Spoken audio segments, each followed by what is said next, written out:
So another design element is that there are sometimes strokes that cross the center in different ways, like this character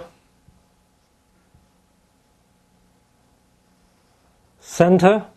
So we divide the core, the opening, into two parts by this vertical stroke. So when we write that, it's important to where you place the center stroke, so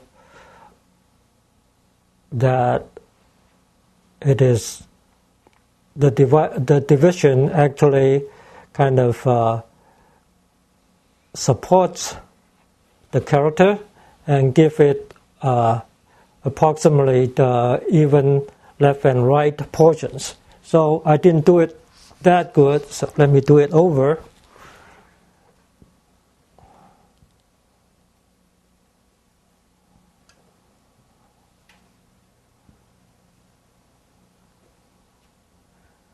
There, it is a little better. One kind of division. Here's another example. Sometimes the division doesn't go either horizontal or vertical, but diagonal. So here we have the word heart. Okay, by the way, that one is center. Center.